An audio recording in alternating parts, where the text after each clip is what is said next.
So here we're going to look at the situation of different mental models of COVID-19 and the implications of holding those models.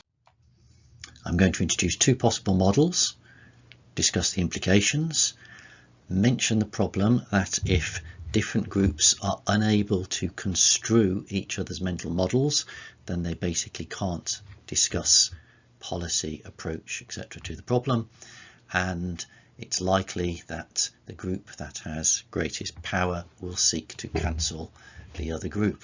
I'm then going to try to draw a more positive conclusion. I'm going to start with this diagram as the foundation for the two mental models, and the blue stick person in the middle represents an average member of the population, and the average member of the population may be suffering from some metabolic disorder or some deficiency, and these two things are obviously not independent of each other. And then through the year they are subject to external stressors. These can be in the form of viruses, temperature extremes, extreme hot weather, extreme cold weather, economic shocks, for example losing one job and then suffering uncertainty and deprivation, and of course all other kinds of life shocks, losing a loved one, getting divorced, moving house, failing to get into university, whatever life throws at one. Now, additional to this, COVID then comes along, and one has to add COVID into the existing model of life, the existing way one thinks about the situation. And there are two options. The first option I've called Andromeda COVID, Andromeda strain COVID, and under this situation one believes that SARS-CoV-2 has a much greater impact on the population than anything else that is impacting on the population, whether this is their internal health or external stressors. This is a dominant impact on the population. The other model is the just like flu COVID. This assumes that COVID is not really much different to any other seasonal virus. It may be a bad seasonal virus, the impact may be a little bigger, but in general it's not dramatically huge. So what are the consequences of thinking within the Andromeda COVID mental model? Well, the automatic response is these things about health, these other impacts on the population are small in comparison to what this Andromeda COVID can do. So the population needs to be protected from Andromeda COVID. How can one do this? One can develop prophylactic vaccines.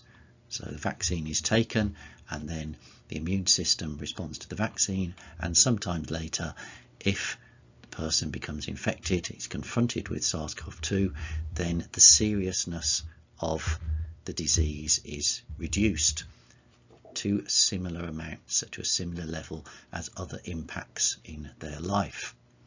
Of course, these vaccines take some time to develop, in which case something has to be done to protect the population whilst developing these vaccines, and you have to separate people from each other in order to stop the spread of, to try to stop the spread, reduce the spread of the Andromeda strain COVID, and this includes isolation, lockdowns, restriction of activities on people's behaviour. Of course, consequential of these actions is that they look like life shocks, and these could be quite large effects, but within this mental model, however large these effects are, they are much smaller than the effect of the virus itself, and so these are never considered, these are ignored. This is the dominant effect. Protection needs to be developed. In contrast, the just like flu COVID basically says that it's an external stressor. The impact may be bigger than other seasonal viruses, and so what happens is that coronavirus is just looking much more closely at the underlying health of the population. It's examining the underlying health of the population much more rigorously than other seasonal viruses. And under this, the implications would give you a different strategy. Firstly, at this level, you might say, well, if we're being impacted here a little more, can we reduce things such as life shocks and economic shocks and temperature extremes? Can we minimize these other shocks by social welfare, for example? The other reaction would be, well, because COVID is looking at the underlying health much more rigorously than previous viruses, that we will need to increase care capacity. There will be more people falling ill. We'll need to increase care capacity, and we will use existing treatments, but we will look at how treatments can be adapted for this new virus. We may also say, well, there will be some people with particular issues, particular underlying health issues. Those will be the most vulnerable, and maybe those people could be better protected. Those people could be isolated from the others. We'd also look at this level. The underlying health problem is what's being shown up by COVID, what COVID is examining, and so we'd say, how can we rapidly improve underlying health? So we'd look at people's diets. Many people are suffering from the consequences of the modern plant diet of sugar, processed carbohydrates, processed seed oils. Many do not look to improve their health by progressive resistance training rather than just resistance training, and few will have even heard of reduced exertion, high intensity training. And then of course there's just, can any supplements help? For example, vitamin D. Now the problem is that we can end up with one group of people that hold one particular mental model. They interact with each other, they talk to each other, this mental model gets stronger and stronger, and it's in this case, the Andromeda strain COVID mental model. Another group of people talk to each other and social media mix together, and they hold the view that COVID is just like flu.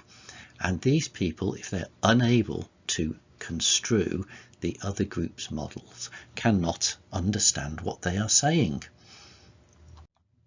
So in this case, the people who hold the it's just like a bad flu mental model, they'll look across at those who hold the Andromeda mental model, and they'll say they don't care about people's health because they're not looking at the underlying health issues.